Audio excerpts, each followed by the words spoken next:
하나님의 말씀은 잠언 6장 1절부터 5절입니다. 교독하겠습니다.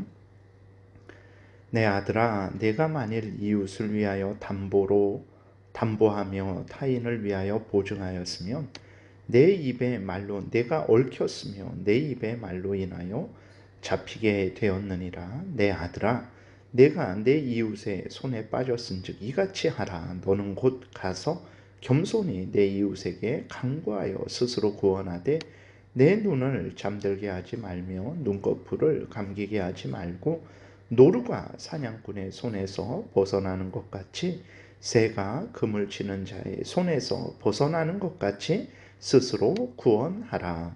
아멘. 기도드리겠습니다. 살아계신 하나님 아버지 감사합니다.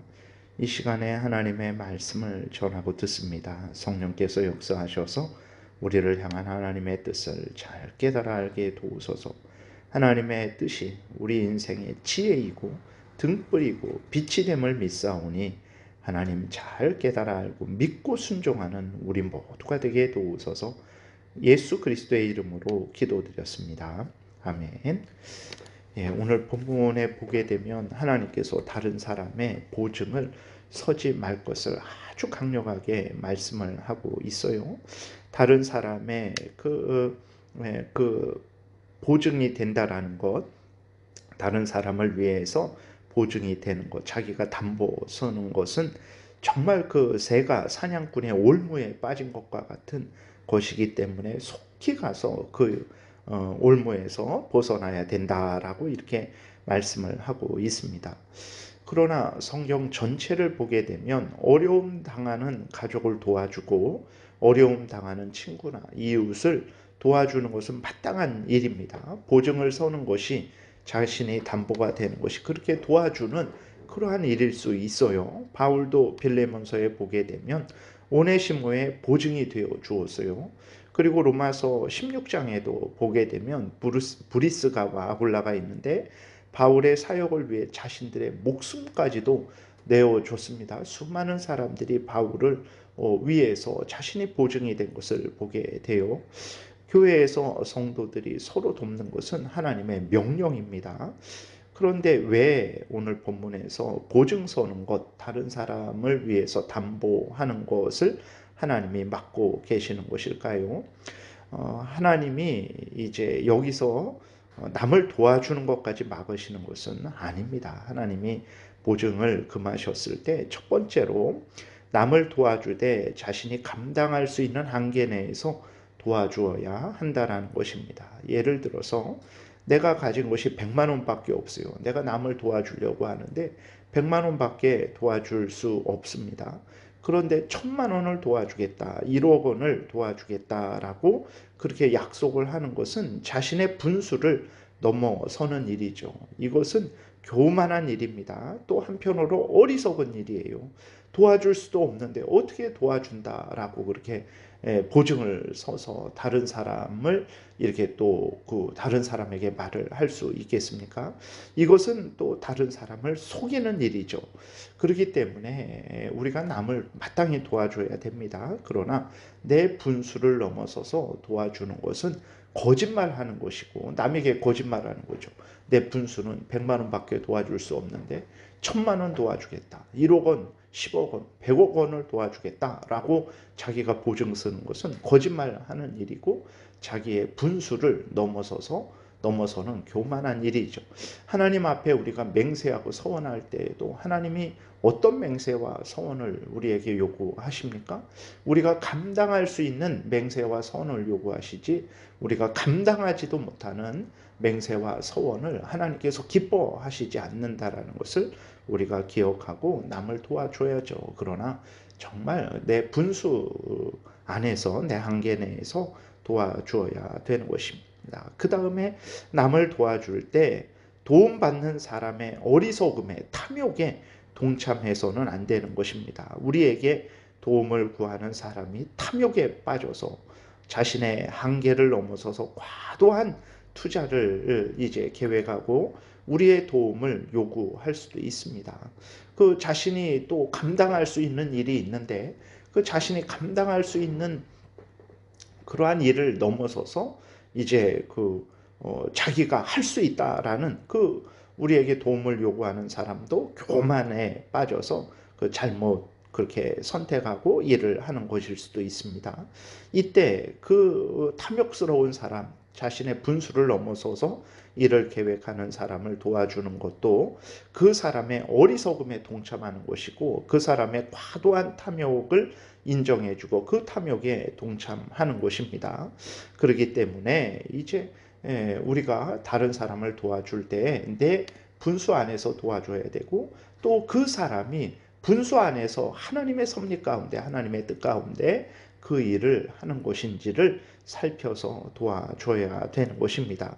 무조건 도와주는 것만이 옳은 일이 아님을 우리가 분명히 기억해야 되는 것입니다. 도와주지 않음으로 인해서 친구 간에, 이웃 간에 의가 상할 수 있어요. 그러나 과도한 도움을 줌으로 인해서 역시 친구 간에, 이웃 간에, 가족 간에 의가 상할 수 있다는 것도 우리가 기억해야 되는 것입니다. 정리하면 남을 도와주되 우리의 형편, 사정 안에서 도와주어야 됩니다. 그리고 도움을 받는 사람이 어리석고 탐욕스러운 도움을 구할 때에는 도와주지 않는 것이 그 사람을 위한 것이고, 또 우리 자신, 우리 가족을 위한 것이라는 것을 우리가 기억을 해야 되는 것입니다. 그 다음에 이제 본문에서 앞에서 말씀드린 대로 우리의 분수를 넘어서서, 그리고 그 사람의 어리석음에, 그 교만함에, 탐욕스러움에 동참했다면 속히 돌이켜야 되는 것입니다. 1절부터 5절을 다시 보면, 내 아들아, 내가 만일 이웃을 위하여 담보하며 타인을 위하여 보증하였으면 내 입의 말로 내가 얽혔으며 내 입의 말로 인하여 잡히게 되었느니라. 내 아들아, 내가 내 이웃의 손에 빠졌은즉 이같이 하라. 너는 곧 가서 겸손히 내 이웃에게 간구하여 스스로 구원하되 내 눈을 잠들게 하지 말며 눈꺼풀을 감기게 하지 말고, 노루가 사냥꾼의 손에서 벗어나는 것 같이, 새가 그물 치는 자의 손에서 벗어나는 것 같이 스스로 구원하라. 이렇게 아주 속히 그러한 잘못된 보증을 섰고 담보를 섰으면 즉시 돌아가서 정말 그 보증과 담보에서 벗어나라는 것입니다. 왜 그러냐면 당연하죠. 앞에서 말씀드린 대로 교만한 일이고, 그리고 어리석은 일이고, 그리고 탐욕스러운 일이라면 반드시 실패할 것이고, 그로 인해 하나님의 징계를 받을 것이기 때문에 그런 것이요. 그리고 또 이렇게 해야 되는 것은, 예를 들어서 우리가 범죄를 깨달았어요. 우리가 죄를 졌는데 그것이 죄라는 것을 깨달았습니다. 어떻게 해야 됩니까? 즉시로 멈춰야 되는 거죠. 즉시로 회개하고 돌이켜야 되는 것입니다. 그래야 더 죄를 지지 않고 하나님의 진노를 피하게 되는 거죠. 마찬가지입니다. 잘못된 결정을 했을 때는 즉시로 돌이켜야 되는 것입니다.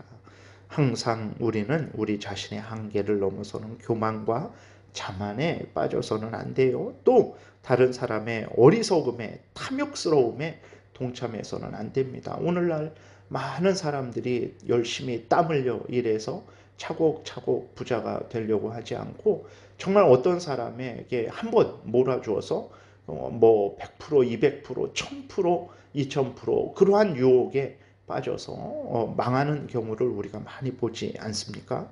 그렇기 때문에 다른 사람의, 남을 도와줄 때에도 다른 사람의 탐욕에, 어리석음에 그러한 빠져서는 그것을 또 인정하고 그것에 동참해서는 안 되는 것입니다. 우리는 항상 하나님 앞에서 하나님 말씀에 근거해서 행해야 되는 거예요.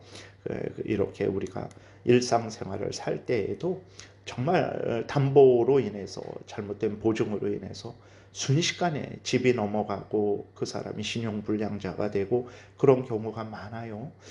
그랬을 때 그런 것을 하나님이 우리에게 원하시지 않습니다. 그렇게까지 위험이 있는데 도와주는 것을 하나님이 우리에게 원하지 않아요. 인생은 모험을 하는 것이 아닙니다. 살아계신 하나님 앞에 바로 서는 거예요. 그리고 또 물론 특별히 하나님의 섭리 가운데 하나님께서 우리의 능력을 벗어나서 우리가 해야 될 일들이 그러한 경우가 있어요. 그럴 때 정말 하나님께 기도하고 또 그것을 섭리 가운데 확인했으면 그때에는 내 마음과 뜻과 목숨과 정성을 다 하나님께 바쳐야 되는 것이죠. 그러나 특별한 섭리가 없는데 내 생각 가운데 그렇게 해서는 안 되는 것입니다. 우리가 하나님 말씀으로 그 상황을 잘 살피고 내 형편 처지를 또 잘 살펴이고 또 도움을 구하는 그 사람을 잘 살펴서 우리가 분수 내에서 그리고 또 하나님의 말씀에 근거해서 올바른 또 목적과 방식의 근거해서 도와줘야 되는 것입니다. 기도드리겠습니다. 살아계신 하나님 아버지 감사합니다. 오늘도 은혜를 내려주셔서 감사합니다. 우리들은 하나님을 향해서도 또 인간들 서로 간에 참 어리석고 미련함을 고백합니다. 성경에서 알려주는 대로 하나님을 믿고 섬기게 도우소서. 성경에서 알려주는 대로 이웃과의 복된 교제를 나누게 도우소서. 하나님 참으로 복될 것이고 하나님의 영광이 드러나고 이웃도 유익하고 우리도 유익할 줄 믿사오니 성경에 근거한 삶을 살게 도우소서. 예수 그리스도의 이름으로 기도드렸습니다. 아멘. 하늘에 계신 우리 아버지여, 이름이 거룩히 여김을 받으시오며 나라의 임하옵시며 뜻이 하늘에서 이루어진 것 같이 땅에서도 이루어지이다. 오늘날 우리에게 일용할 양식을 주옵시고 우리가 우리에게 죄 지은 자를 사하여 준 것 같이 우리의 죄를 사하여 주옵시고 우리를 시험에 들게 하지 마옵시고 다만 악에서 구하옵소서. 대개 나라와 권세와 영광이 아버지께 영원히 있사옵나이다. 아멘. 지금은 우리 구주 예수 그리스도의 은혜와 하나님 아버지의 크신 사랑과 성령의 교통하심이 하나님의 말씀대로 믿고 따르고자 은혜 구하며 돌아가는 하나님의 택한 백성들 머리 위에 지금부터 영원토록 함께 있을지어다. 아멘.